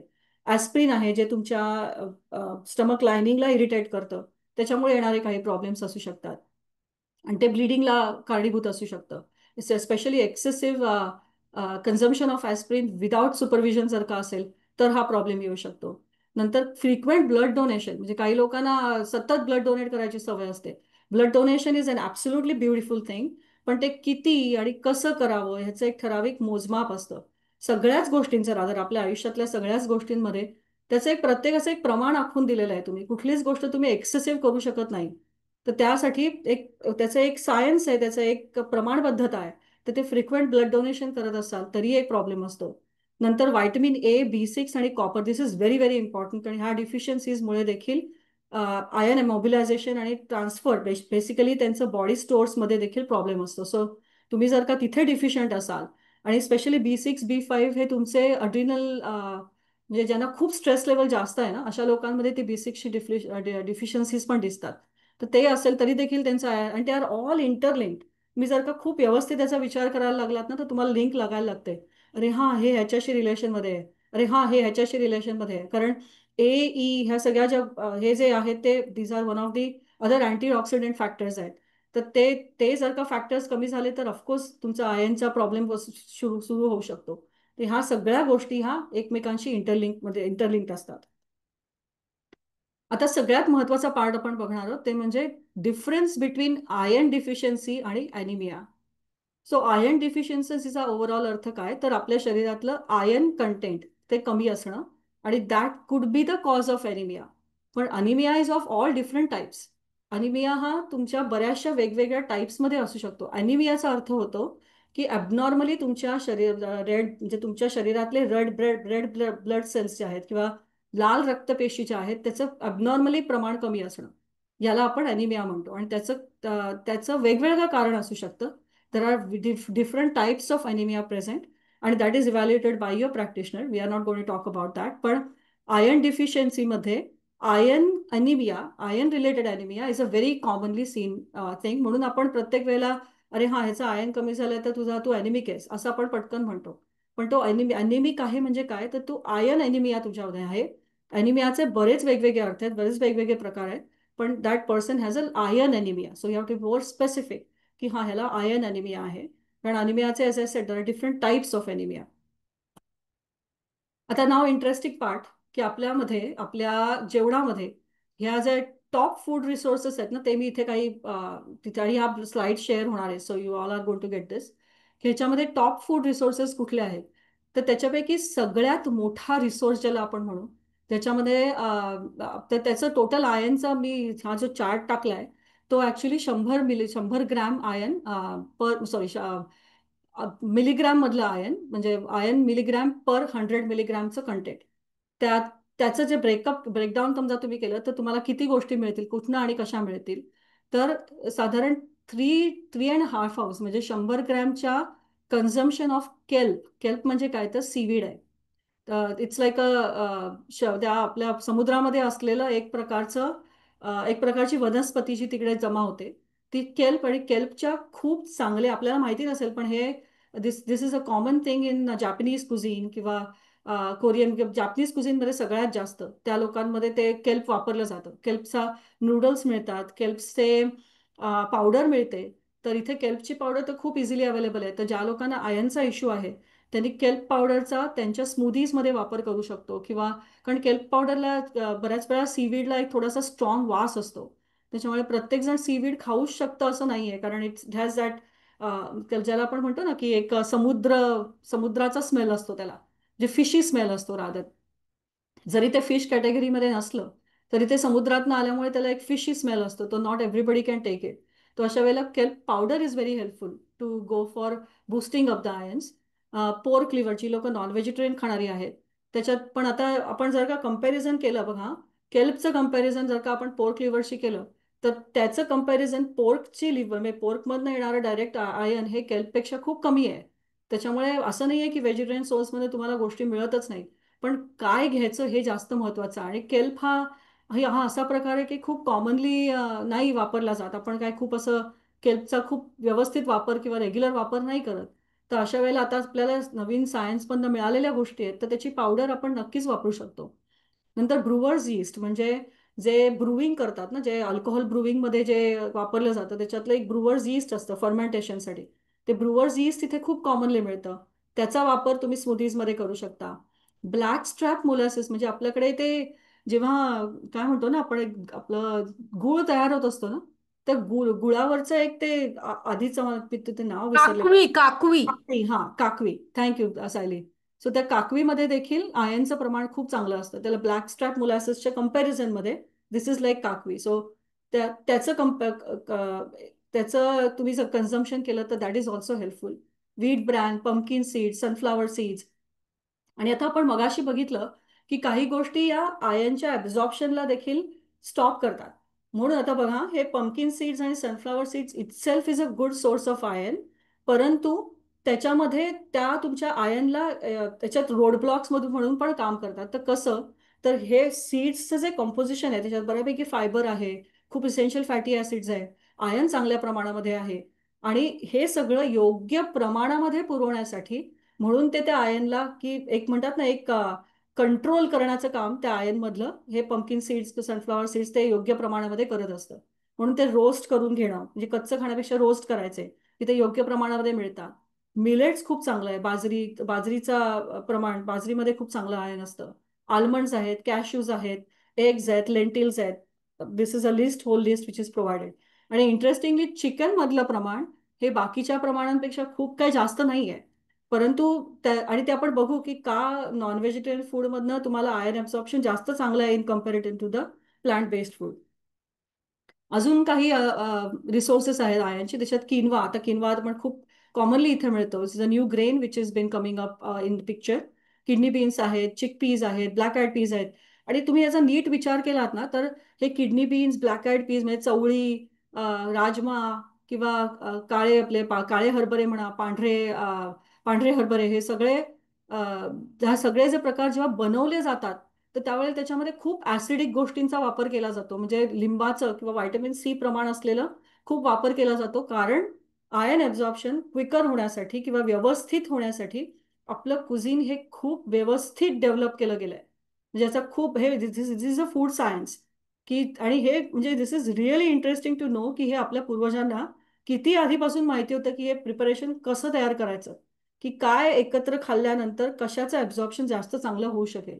त्याच्यामुळे जेव्हा चिकपीस तुम्ही घरी बनवता, म्हणजे आपण जेव्हा काबुली चण्याचा जेव्हा एखादा पदार्थ घरी बनवतो, अगदी साधं सॅलड जरी असेल तरी काबुली चण्यामध्ये तुम्ही सॅलड बनवताना जर का वरनं लिंबू पिळलं तर त्याचं ॲब्झॉर्प्शन, म्हणजे आयनचं ॲब्झॉर्प्शन हे चांगल्या प्रकारे होतं. म्हणून ती रेसिपीज आपली अशी आहे. म्हणजे आपली जर का काबुली चण्याची चाट तुम्ही बघाल तर त्याच्यावरनं वरती आपण लिंबू पिळायला सांगतो, चाट मसाला टाकायला सांगतो. ह्या सगळ्या ज्या गोष्टी आहेत त्या सगळ्या हाय व्हायटमिन्स की सी किंवा स्कॉर्बिक ऍसिड असलेलं आहे. So it is very very interesting how the science is been combined, the food science is been combined together. Sesame seeds, आता तीळ हा आपल्या गुळाच्या बरोबर वापरला जातो. आपले जे लाडू असतात, आपल्या आपण तिळगुळाचे लाडू करतो त्याच्यामध्ये, ते कॉम्बिनेशनच तसं आहे की सेसमी सीड्स आणि गुळ. गुळ हा उष्ण असतो, त्याचबरोबर गुळामध्ये आयनचं प्रमाण पण आहे. पण ते योग्य प्रमाणामध्ये मिळण्यासाठी सेसमी सीड त्याला सांगतं, त्याचं डायरेक्शन देतं की नाही बाबा, हे खूप प्रमाणामध्ये तू द्यायचं नाहीये. कारण आपण बघणार आहोत की आयन टॉक्सिसिटी काय आहे. तर हे जे आहे त्याचे योग्य प्रमाण किंवा त्याची प्रमाणबद्धता टाकण्याचं जे काम असतं, हे व्यवस्थित फूड सायन्सने कंबाईन केलंय. So it's a very interesting fact to know की प्रत्येक गोष्ट जेव्हा आपण बघू की आपले जे जुने पदार्थ आहेत किंवा आपल्या पारंपरिक पदार्थ आहेत ते एका वेगळ्या पद्धतीने केले जातात. आपण आता त्याच्यामध्ये बरेच मॉडर्न फ्युजन्स करायचा प्रयत्न करतो. परंतु ते पारंपरिक पदार्थांचा एक सायन्स आहे, त्याच्या पाठीमागे एक शास्त्र आहे. आणि त्या शास्त्रामुळेच ते तसे कंबाईन केले गेलेत. आता आपण एक क्विक ब्लड रिकॅप बघणार आहोत की आपण त्या ब्लडमध्ये आपल्याला काय काय चेक होतं. Haemoglobin, haematocrit, MCH, MCHC, iron, TIBC, TH, तर हे वेगवेगळे वेगवेगळे प्रकार आहेत. So you can take a look at this. I don't want to go in detail. फक्त मी हे त्याच्यात स्लाईड टाकली आहे का तर ह्या सगळ्या गोष्टी ह्या तुमच्या आयनच्या रिलेशनमध्ये असतात. आता मेन मुख्य सांगायचं आहे जे आपल्याला आज कव्हर करायचं मुख्य म्हणजे टाइप्स ऑफ आयन काय आहेत. तर त्याच्यामध्ये दोन मुख्य टाइप्स आहेत आयनची, ज्याला आपण म्हणतो हीम आयन आणि दुसरं म्हणजे नॉन हीम आयन. सो हीमचा अर्थ असा होतो की हीम म्हणजे एक केमिकल कंपाऊंड किंवा केमिकल स्ट्रक्चर आहे ज्याच्यामध्ये आयन आहे म्हणजे हीम. आणि नॉन हीम म्हणजे एक जे केमिकल कंपाऊंड आहे ज्याच्यामध्ये आयनचं प्रमाण जरी असलं तरी ते कशा प्रकारे म्हणजे कुठे कशा प्रकारे ॲब्झॉर्ब आहे. आता हीम आयन जे असतं ते haem iron most efficiently absorb केलं जातं.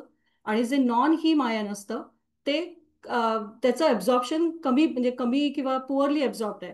त्याचं कारण असं की हिम आयन जे आहे, म्हणजे हे जे पर्टिक्युलर केमिकल कंपाऊंड आहे जे आयनच्या बरोबरीने असतं, ते हिम आयन हिमोग्लोबिनची बाउंड असतं. म्हणजे हे डायरेक्टली त्या तुमच्या त्या आपल्या काय म्हणतात ना, बॉडी केमिकल किंवा बॉडी स्ट्रक्चरच्या बरोबरीने जातं. म्हणून haem iron is more efficiently absorb, कारण it's bound to the haemoglobin, versus non haem iron जे ज्याला आपण प्लांट बेस्ड आयन म्हणू शकतो.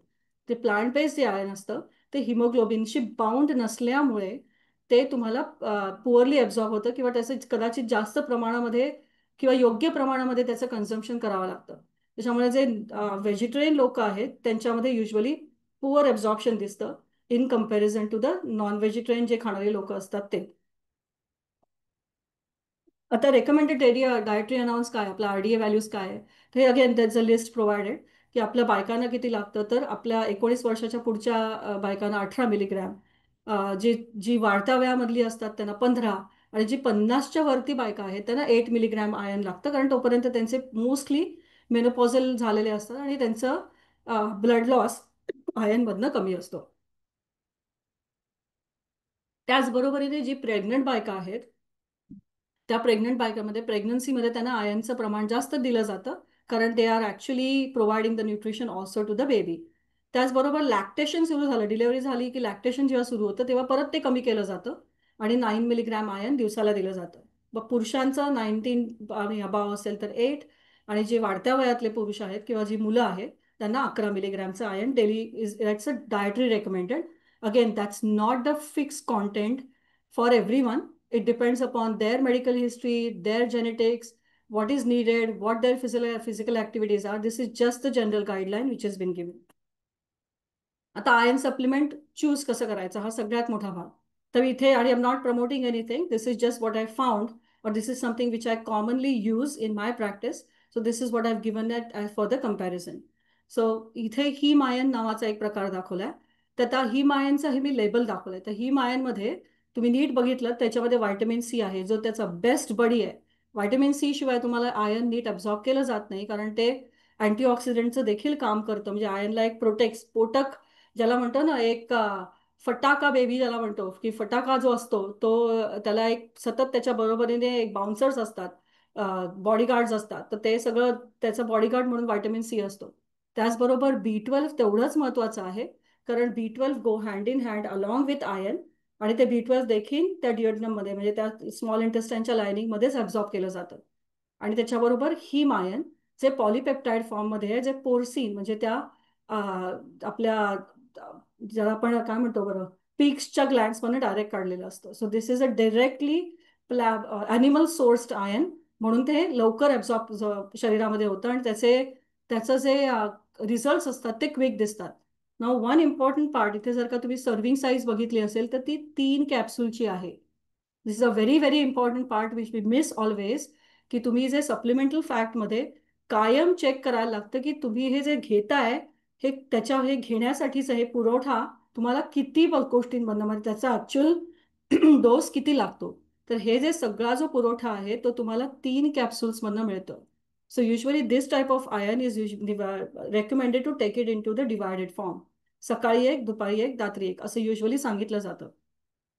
आता सगळ्यांनाच 3 कॅप्सूल लागतात का, तर असं नाहीये. ते हे तुमच्या इव्हॅल्युएशनवरती असतं की तुम्हाला किती लागणार आहे, की तुमच्या ब्लडवर्कमध्ये किती गोष्टी आहेत, तुमच्या सिमटम्स कसे आहेत. बऱ्याचशा गोष्टींवरनं याचा अंदाज दिला जातो की तुम्हाला ॲक्च्युअल आयन प्रोव्हायडेड किती आहे. आता दुसरा जो भाग आहे, दुसरा जे पिक्चर आपल्याला दिसतंय ते व्हायट्रॉन सी, हू व्हेरी व्हेरी कॉमनली नोन आणि खूप चांगल्या म्हणजे नेहमी रेकमेंड केलं गेलेलं आयन आहे. त्याच्यामध्ये आयन आणि व्हायटमिन सी हाय पोटेन्सी म्हणून सांगितलं जातं. ह्याचं लेबल बघूया. आता व्हायट्रॉन सीचं तुम्ही जर का लेबल बघितलं, ह्याच्यामध्ये पण व्हायटमिन सी आहे. Vitamin C as I said it's absolutely needed. त्याच्याशिवाय तुमचं आयनचं कंटेंट किंवा आयनचं सप्लिमेंट जर का तुम्ही नुसतंच घेत असाल आणि त्याच्यामध्ये कुठलेही दुसरे अँटीऑक्सिडंट्स किंवा व्हायटमिन सी नसेल, तर that is not the right type of thing. This is some of the cheapest thing which they are trying to rob you rather, I would say. It's a very harsh word, पण this is how it is. आणि ह्याच्यात एक interesting fact तुम्ही बघितला असेल तर इथे लिहिलंय की एलिमेंटल आयन 65 मिलीग्रॅम. तर या एलिमेंटल आयनचाच अर्थ असा होतो की हे जे 65 मिलीग्रॅम आहे हे प्लांट बेस्ड मधनं एलिमेंटल आलेलं आयन आहे, प्लांट सोर्स मधनं आलेलं आयन. आता हे मागचं जर का तुम्ही कम्पेअर केलं तर हे डायरेक्ट पॉलिपेप्टाइड म्हणजे हिमोग्लोबिन अटॅच्ड असलेलं 3 कॅप्सूलचा डोस 33 मिलीग्रॅम हा तेवढाच स्ट्रेंथ तुम्हाला एक टॅबलेट 65 मिलीग्रॅम मधनं जे मिळतंय, पण त्याचं ॲब्झॉर्प्शन नॉट नेसेसरीली तेवढं स्ट्रॉंग असेल जेवढं या पॉलिपेप्टाईडचं असू शकेल. म्हणून बऱ्याच वेळेला पॉलिपेप्टाईड आयन आणि त्याच्यामुळे बऱ्याच लोकांमध्ये कॉन्स्टिपेशनचा जो इश्यू येतो ना, वायट्रॉन युजली आयन नंतर, कारण ते तुम्हाला मिनरल्स नसतील तर हा प्रॉब्लेम असतो. जो कॉन्स्टिपेशनचा बराचसा इश्यू हा हिम आयननी सॉल्व्ह केला जातो. पण iron is very important to get it monitored when you are taking it. आता काही चांगले अर्ब्स पण आपल्याकडे आहेत. आता मी as I said, clinical herbalist, herbs हा माझा मोठा पार्ट आहे त्याच्यातला. सो त्याच्यात 2 महत्वाचे अर्ब्स आहेत. बाकीचे पण बऱ्याच गोष्टी आहेत ज्या आपल्याला वेळेअभावी आज बोलता नाही येणार. परंतु dandelion is one of the most commonly recommended herb when we are deficient in potassium, iron, folic acid, and B12 than any other herb. I'm not saying that it's the highest, but in compared to the other herbs, dandelion म्हणजे काय तर आपल्या yards मध्ये जे weed येत असतं ना बाहेर खालती असं पिवळ्या पिवळ्या फ्लावर्सचं, so that is dandelion. It's extremely detoxifying आणि आपल्या लिव्हरसाठी स्ट्रॉंग ॲफिनिटी असलेलं अर्ब आहे डँडिलायन. याचं कन्झम्पशन आपल्या यकृतासाठी अत्यंत उपयोगी असतं. दुसरं म्हणजे स्टिंगिंग नेटल.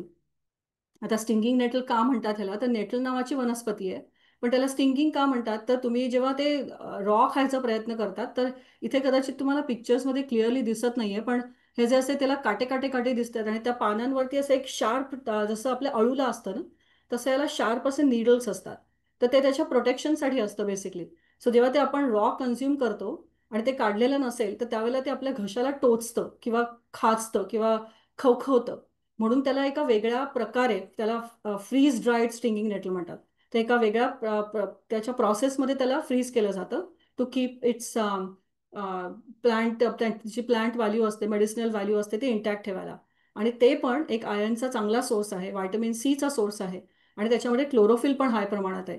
म्हणून बऱ्याच वेळेला ज्या लोकांना ॲलर्जीजचा प्रॉब्लेम असतो, ॲलर्जीजचा कॉमन इश्यू असतो स्पेशली सीझनल चेंजमध्ये, त्यावेळेला स्टिंगिंग नेटल असलेलं सप्लिमेंट किंवा stinging nettle as a tea is always been recommended about 3 to 4 weeks ahead of time to start building that iron and vitamin C level and for the defensive system. कारण खूप चांगल्या प्रकारे या ॲलर्जीजचा आणि even immediate ॲलर्जीजच्या मेंटेनन्समध्ये देखील stinging नेटलचा वापर केला जातो. आता आणि महत्वाचा, we are coming to the end नाव, सेफ्टी आणि टॉक्सिसिटी.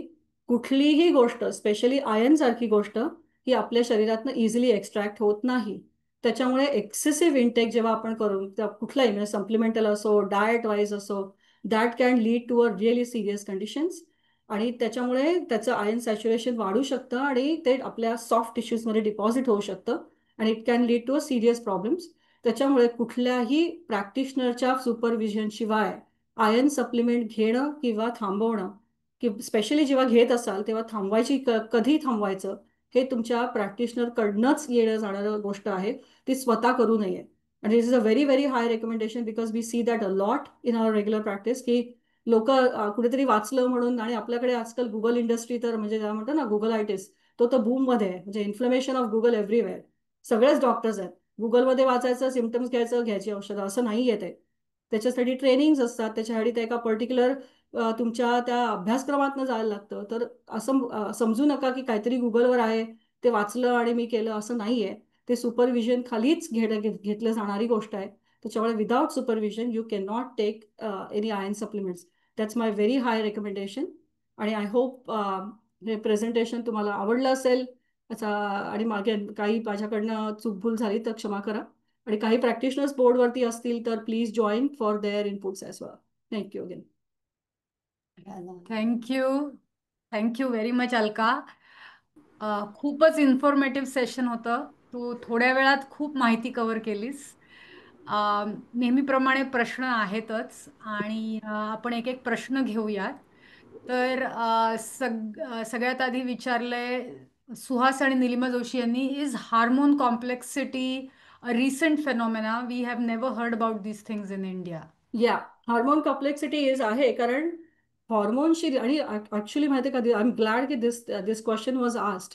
स्पेशली जी न्यू जनरेशन आहे ना, मी जी यंग जनरेशन आहे, साधारण वय वर्ष 18 ते वय वर्ष 25 या काळामध्ये असणाऱ्या या या बायकांमध्ये आणि पुरुषांमध्ये देखील hormone complexity is very very commonly seen ना. आणि त्याची बरीच कारणं आहेत की त्यांची खाण्याची पद्धत, मुख्य म्हणजे हे जे आले ना फोन, हा जो प्रकार आहे इलेक्ट्रॉनिक डिव्हायसेस, त्याच्यामुळे वाढणारे सोशल प्रेशर्स, किंवा कारण आपल्याला का आपण त्या काळी जर का विचार केला ना, तर आपण कसे पण बाहेर कॉलेजला कसेही जायचो लिटरली. आपलं आपलं उद्दिष्ट काय असायचं की तिकडे जाऊन आपल्याला जे सांगितलं जात आहे ते ऐकणं आणि बाहेर पडणं. आजकाल तुमची बॉडी फिगर काय आहे, तुमची ड्रेसची पद्धती, प्लस तुम्ही किती लोकांबरोबर आहात, तर हे सोशल प्रेशर बरंचसं असतं. त्याच्यामुळे हॉर्मोनल इम्बॅलन्सेसचा प्रॉब्लेम दिसतो. खाणं, रात्री वाटेल तेव्हा जागणं, कारण cortisol is a very very very, म्हणजे याला म्हणू ना आपण की बऱ्याचशा हॉर्मोनल प्रॉब्लेम्समध्ये सगळ्यात कल्प्रिट जो असतो तो कॉर्टिझॉल आहे. आणि जर का कॉर्टिझॉल तुमच्याकडे व्यवस्थित प्रोडक्शन त्याचं नसेल, तर अगदी डायबिटीस सारखे जे प्रकार आहेत ते सगळे या कॉर्टिझॉलवरती डिपेंड आहे. Sir yes, hormone complexity is very commonly seen now and it's a very nice question. I am glad you asked it. Yes, it is been seen. हम्म. दुसरा प्रश्न आहे, does cooking in iron pots like तवा कढाई help in iron intake and absorption? आणि ह्या पण आपल्याकडे पूर्वापार चालत आलेलं येस, हे. डेफिनेटली. सो ह्याचा उपयोग होतोच, डेफिनेटली होतो, त्याचा फायदा होतोच तुमच्या आयनच्या, म्हणजे त्या कढईमध्ये. आता समजा एखाद्या चांगल्या प्रकारचं आयन मला घ्यायचं असेल तर इवन भेंडीची भाजी ती कढईमध्येच सांगतात करायला, कारण त्याचं कॉम्पोजिशनच तसं आहे की त्या काही ठराविक पालेभाज्या या कढईमध्ये बनवायला सांगतात, ते पण लोखंडाच्या. कारण त्याचं कारणच ते आहे की त्याचं ॲब्झॉर्प्शन नीट व्हावं म्हणून. पण मग त्याच्यामध्ये बनवून त्याच्यातच ठेवल्या तर चालतात का, त्या नाही, त्या काढायच्या, काढून? काढायला लागतात, त्या काढून ठेवायच्या. व्हॉट अबाउट थॅलेसिमिया पेशंट्स, असं विचारलंय मेधा यांनी. How can they take or absorb iron, and also is it link to bile malabsorption syndrome? So, unfortunately, I cannot talk about this. Is a clinical question. So, unfortunately, I don't want to comment on this. If they have any particular doctors on board, you can, I know about this. If you want, we can talk offline if that is something which you want to do. I can share my number here if you want to. I have a question about CoQ10. What do you think of CoQ10 enzyme supplement, Alka? Yeah, so coenzyme Q10 is essential for people who have or other who are on the medications for heart issue study, म्हणजे specially स्टॅटिनवरती जी लोक असतात ना, त्या स्टॅटिन सारखे जे drugs आहेत दे are very, म्हणजे स्टॅटिनचं कामच ते पुढच्या प्रिव्हेन्शनसाठी असतं. म्हणजे ते उगाच दिलं गेलंय असं नाहीये, त्याची कारणं असतात काही. They are certain reasons why they are given. पण अशा वेळेला unfortunately it blocks the same pathway for the coenzyme Q10 which is essential for energy production. So त्यावेळेला coenzyme Q10 हे रेकमेंड केलं जातं. आणि ते शक्यतो जेवणाबरोबर घ्यावं, कारण ते रिकाम्या पोटी घेतलं तर पोट अपसेट होऊ शकतं. आणि मग विट्रॉन सी विषय आहे की is it over the counter or? Yes, it is over the counter. Okay. पण तरी डॉक्टरच्या सल्ल्याशिवाय कुठलंही औषध? कुठल्याही आयनचं सप्लिमेंट, अदर कुठलीच सप्लिमेंट आय वुड से, की ते डॉक्टर, म्हणजे आता साधं व्हायटमिन डी जरी असेल ना, तर प्रत्येक सप्लिमेंटचे किंवा प्रत्येक कुठल्याही काही व्हायटमिन्स मिनरल्सचे एक नियम आहे, त्या नियमाप्रमाणेच त्या गोष्टी घेतल्या गेल्या पाहिजेत. हम्म. आणि तू जे व्हेजिटेरियन आणि नॉन व्हेजिटेरियन याचं सांगितलं तेव्हा मलाही हा प्रश्न पडला होता. एक मेधा यांनी लिहिलंय की these supplements are source from animals, so it is not advisable for pure vegetarian. आणि मला असा प्रश्न होता की जर वेजी सोर्सेस ऑफ आयर्न एवढ्या हे असेल, म्हणजे आपल्याला तेवढं खाऊच शकत नाही आपण नुसते जे व्हेजिटेरियन्स असतात, तर मग काय, what are the alternatives to increase our iron intake? So iron intake तुम्हाला वेगवेगळ्या प्रकारे इन्क्रीज करता येतं. एक तर पण ॲज आय सेड की आय एम नॉट सेईंग की आपल्या काही व्हेजिटेरियन सोर्सेसमध्ये कमी आयर्न आहे असं नाही म्हणत आहे मी. परंतु त्याचं ॲब्झॉर्प्शन, म्हणजे जे जे म्हटलं ना, जो प्रोटीन जे लागतं ना, ते त्याला अटॅच नसल्यामुळे ते पुअरली ॲब्झॉर्ब केलं जातं. आपल्याकडे भरभरून आयर्न आहे आपल्या गोष्टींमध्ये. आणि हे Medha, I am not sure की नॉट ॲडवायझेबल असं नाही आहे. It is been given in a short काय म्हणतात ना, शॉर्ट पिरियडसाठी दिलं जातं haem iron. This is a very brand new thing which is been given for the short period of time for the haem iron. हां, समजा आता कोणाला ट्रेडिशनली ते घ्यायचं नसेल तर हा दॅट्स अ पर्सनल इश्यू. पण haem iron is been given to people who are vegetarian as well, कारण ते स्पेशली खूप आयर्न कमी झालेलं असेल तर ते दिलं जातं रादर, की ते, आणि it's again given for a short period and in a specific dosages. Hmm. पण to answer your question Sayali, आपल्याकडे चणे आहेत. तर ते चणे गूळ एकत्र करून खाणं, म्हणजे भाज्यांच्या बरोबरीने गूळ आणि चणे तर सगळ्यात चांगला पर्याय आहे. किंवा हम्म. आपण बाहेरून आलं तर आपल्याकडे गूळ आणि पाणी द्यायचे. तर हो. त्याचं कारणच ते होतं की तुम्ही जेव्हा एनर्जी तुमची डिप्लीट होत असते बाहेर उन्हात न चालून आल्यानंतर, तर त्या गुळाच्या खड्यामुळे पटकन एनर्जी बूस्ट होतं. एनर्जी बूस्ट म्हणजे काय करतोय, तर आपण तो ऑक्सिजनचा सप्लाय देतोय, म्हणजे ते मिनरल जे आहे, आयन जे त्याच्यातलं प्रेझेंट आहे, that is something you are providing it. अगदी. त्याच्या बऱ्याच ट्रिक्स अँड टिप्स आहेत. स्पेशली चणे खावे लोखंडाचे, हे लक्षात ठेवायचं. अक्षरशः म्हणजे लिटरली लोखंडाचे. अ, अजून एक चांगला प्रश्न आहे, मनोज बिदनूरकर यांनी विचारलाय की पालेभाजी बरोबर पानात विटॅमिन सी साठी कुठला पदार्थ पाहिजे? Good, very good question. So पालेभाजी बरोबर पानामध्ये तुमच्या एक लिंबाची फोड हवी.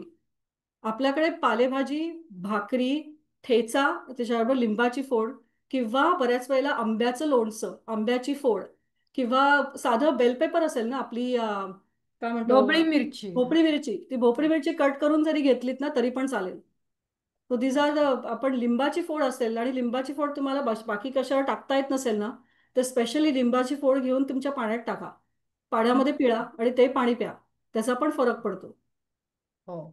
आणि तू म्हणालीस तसं विटॅमिन सी चे बरेच सोर्सेस आहेत, म्हणजे लिंबू एक झालं.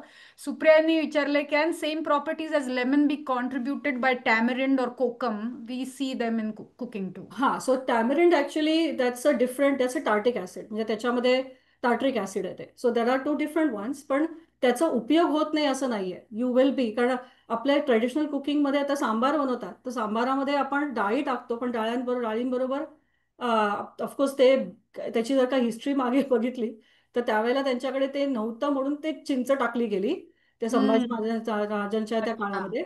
परंतु ओरिजिनल ते सांबारची रेसिपी तुम्ही बघितलं तर ती लिंबामध्ये केली गेलेली आहे. पण हो. त्याचा उपयोग होत नाही असं नाहीये. It's a very interesting part. आपण एकदा कधीतरी त्याच्यावर बोलू की आपले खाद्य संस्कृती तयार कशी झाली, की पदार्थ आले कसे, हो. कुठनं आले. तर अगदी इट्स अ व्हेरी अगदी. इंटरेस्टिंग फॅक्ट टू नो की हे तयार कसं झालं सगळं. पण त्याचा वा. उपयोग होत नाही असं नाही. Definitely it can be helpful. हम्म. आणि what about intake of micronutrients, म्हणजे अदर मायक्रोन्युट्रियंट्स असं विचारलंय. म्हणजे व्हॉट अबाउट, म्हणजे मला नाही कळलं. मेधा यांनीच विचारलंय, what about intake of micronutrients. ठीक आहे. CQ10 is in general good for 55 plus people who are not taking statins. I think हा प्रश्न आहे. हा, कोक्यूट कुठलंही सप्लिमेंट गरज नसेल COQ. तर, हा. म्हणजे कोक्यूटेन गरज नसेल तर घ्यायची गरज नाही.